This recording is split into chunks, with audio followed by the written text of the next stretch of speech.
తోంతన ధీంతన తోంతన నటరాజుకి నట భంగిమవో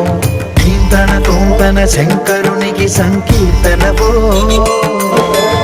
ఈశ్వరుడే అనునిత్యం తనలో తలచుకునే ఓంకారమువో